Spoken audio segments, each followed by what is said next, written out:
बच्चों कैसे हैं आप लोग। मैं उम्मीद करता हूँ आप लोग तैयारी ज़बरदस्त तरीके से कर रहे होंगे। तो बच्चों आज मैं आपके सामने इंपॉर्टेंट चैप्टर लेकर के आए हैं। द्विघात समीकरण के चैप्टर का क्वेश्चन है, ठीक है।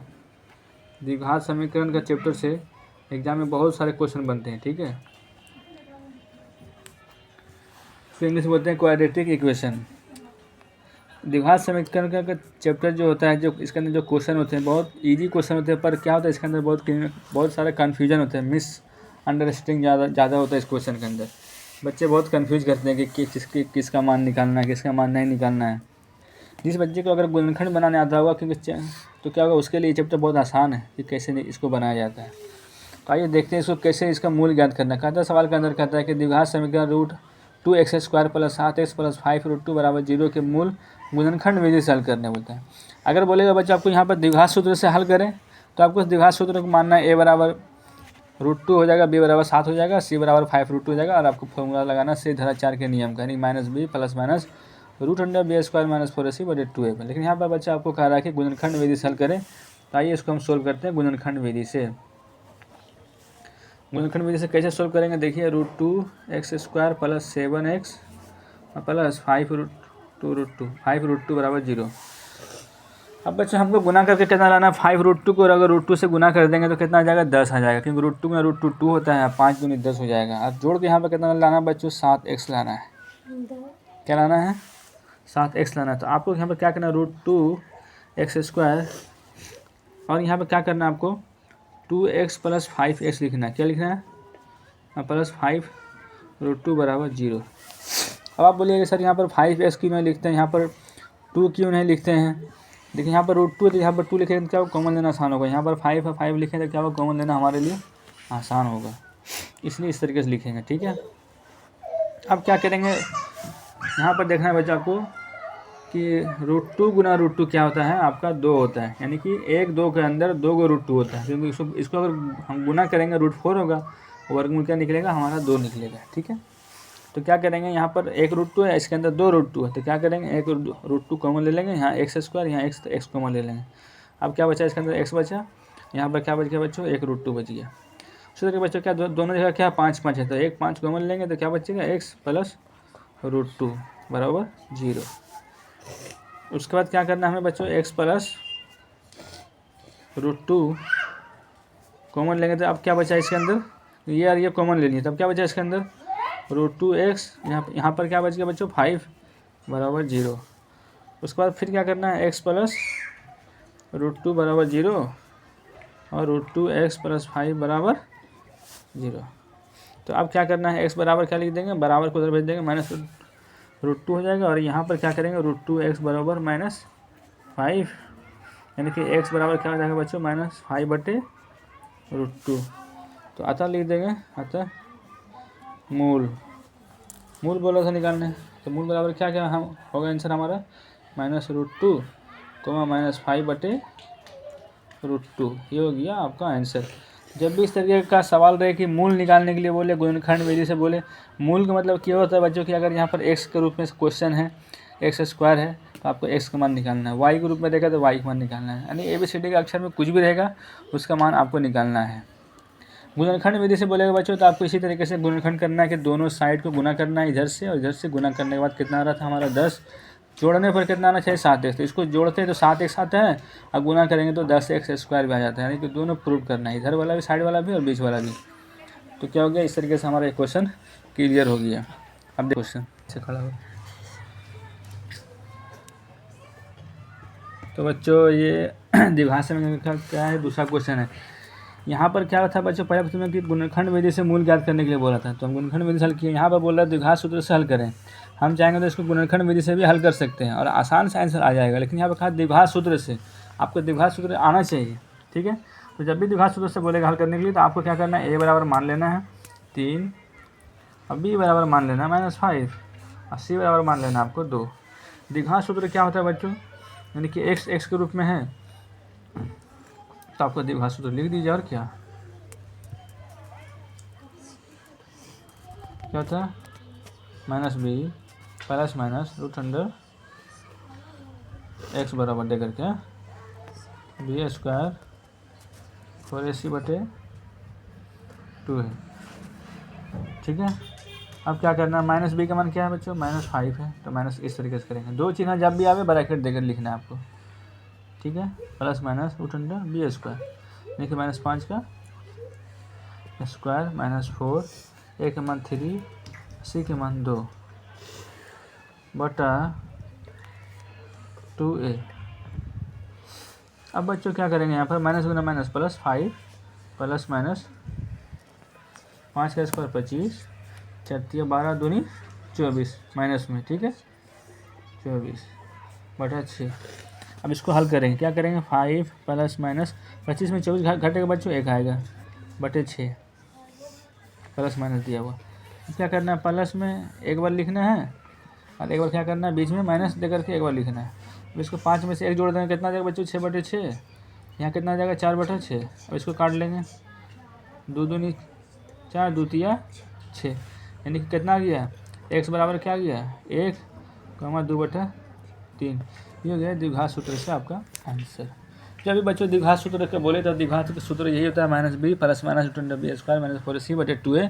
आप इसको मान बैठाइए और आसानी से हल कर लीजिए, इसमें कोई दिक्कत परेशानी ज़्यादा समझाने के लिए कुछ भी इसमें नहीं रहा है।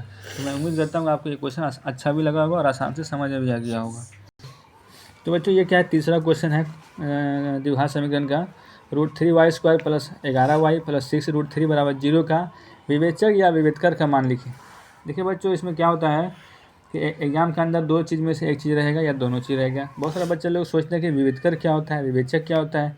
लेकिन विवेचक और विवेचकर का मान जब भी बोले तो आपको क्या करना है कि पहले लिखना है a बराबर √3, ठीक है, b बराबर 11 और c बराबर लिखना है आपको 6√3।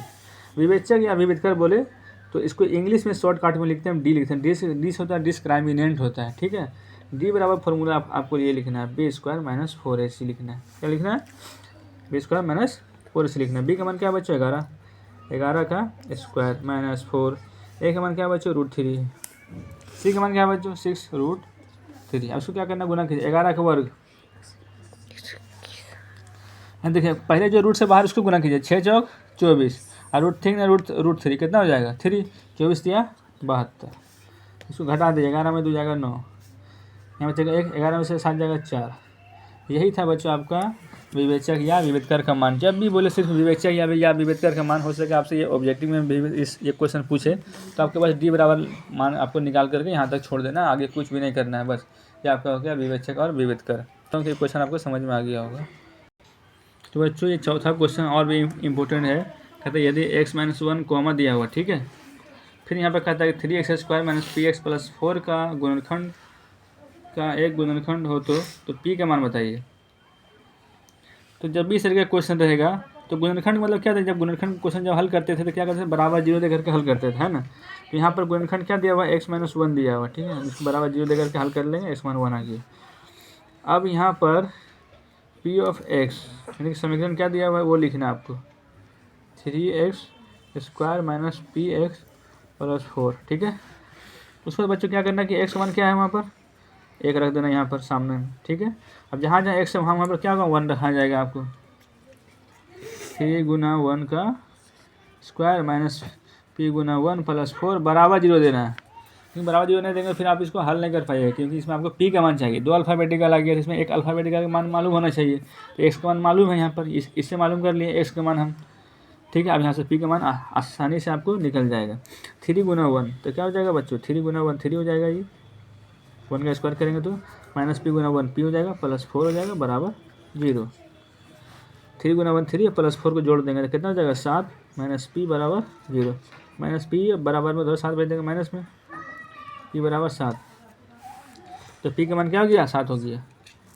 तो ये बहुत इजी क्वेश्चन है। यहाँ पर p के जगह पर कुछ और भी अल्फ़ाबेटिकल रह सकता है और यहाँ पर x के जगह पर कुछ और भी मान रह सकता है। तो आपको इसी तरीके से क्या करना है, ये मान कभी पहले भी दे देता है क्वेश्चन के अंदर, कभी ये मान बाद में भी दे सकता है, ठीक है। कभी क्वेश्चन पहले लिख देगा, ये मान जो भी होगा वो इधर आपको लास्ट में दे देगा, ताकि थोड़ा सा चेक करेगा आपको कि आपको कितना समझ में आता है क्वेश्चन को। एग्जामिनर ये चीज़ देखना चाहता है कि बच्चे के अंदर कितना ध्यान है पढ़ाई के ऊपर, ठीक है। तो मैं उम्मीद करता हूँ क्वेश्चन आपको समझ में आ गया होगा। क्वेश्चन थोड़ा लंबा जाएगा, ध्यान से देखना। क्या है क्वेश्चन नंबर 5, बड़ा इंपॉर्टेंट क्वेश्चन है। मूल ज्ञात ना कर बोलता है इसमें, यानी कि इसमें आपको मूल ज्ञात नहीं करना है और मूलों की सिर्फ प्रकृति बताना है, ठीक है। तो मूलों की प्रकृति बताने के लिए आपको क्या करना है, यहाँ पर आइए हम आपको दिखाते हैं। मूलों की प्रकृति 3 तरह से बताया जाता है, ठीक है।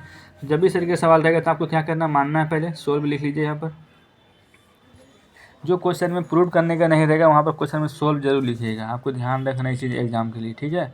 जिस क्वेश्चन में प्रूव करने वाला रहेगा, सिद्ध करने वाला रहेगा, सत्यापित करने के लिए बोलेगा, जांच करने के लिए बोलेगा, उसमें आपको LHS RHS से काम हो जाएगा।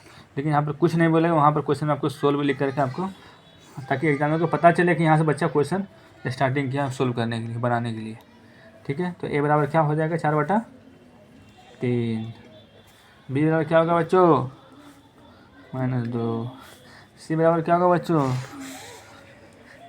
3/4। तो अब क्या करना बच्चों, मूलों की प्रकृति जांच करना। तो D बराबर B² - 4AC। D बराबर B² - 4AC पर आपको हल करना है। D का मान क्या हो गया बच्चों, 2 का स्क्वायर -4। A का मान क्या बच्चों, 4/3। C का मान क्या बच्चों, क्या करेंगे, काट देंगे। कटेगा तो काट देंगे, जैसे आप बच्चे में कैलकुलेशन करते हैं बोर्ड मास वैसे करना है। यहाँ क्या होगा बच्चों, 2 का स्क्वायर 4। यहाँ क्या होगा बच्चों, 4। ये देखिए बच्चों, तो आपको यहाँ पे ये लिखना है, अतः प्रकृति पर बताना है, ठीक है। तो आपको ये लिखना है, अतः मूल वास्तविक एवं समान, यानी कि बराबर, वास्तविक एवं समान है, वास्तविक एवं समान है। अगर बच्चों आपका मान ये आ जाए कि D का मान, देखिए मूल वास्तविक समान का मान कैसे जानेंगे, कि आपको ऐसे भी अगर लिखा हो रहे और आपसे पूछे कि D बराबर 0, तो आपको इसका मतलब पकड़ना है कि मूल वास्तविक एवं समान है, ठीक है। अगर D का मान क्या हो जाए, ग्रेटर देन,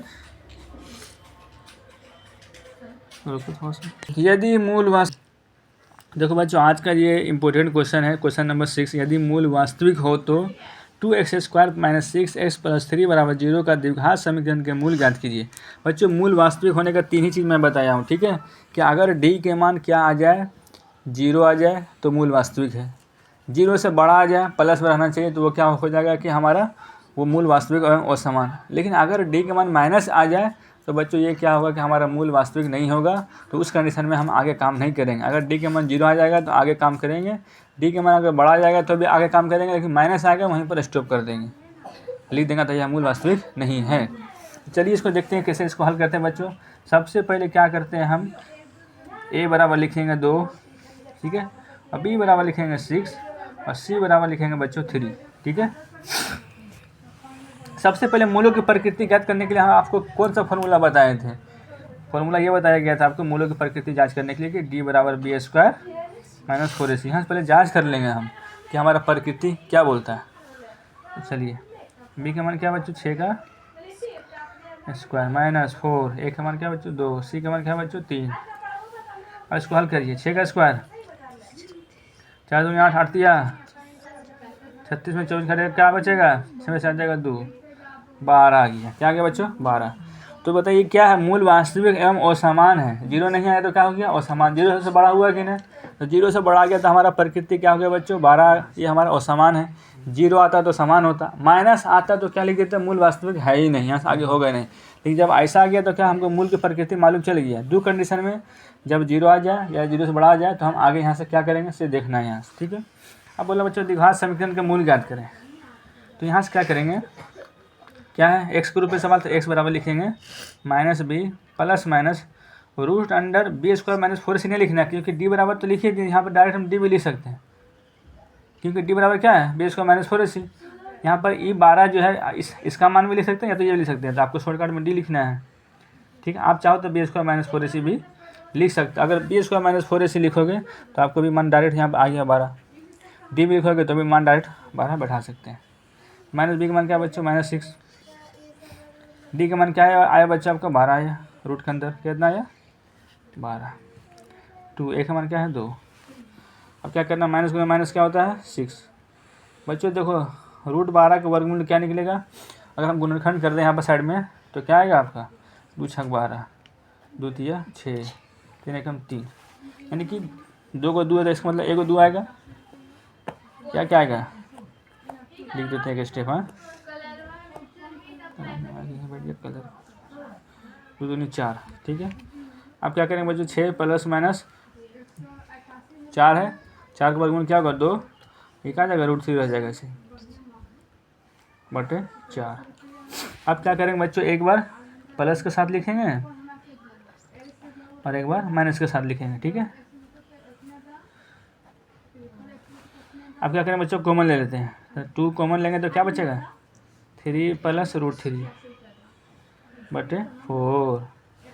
यहाँ कॉमन लेंगे बच्चों तो क्या होगा 3 माइनस √3 बटे 4। तो बच्चों क्या करेंगे, काट देंगे, 2 दूनी 4। बच्चों आंसर क्या आ जाएगा, x बराबर क्या आ जाएगा 3 प्लस √3 बटे 2 और क्या आ जाएगा बच्चों 3 माइनस √3 बटे 2।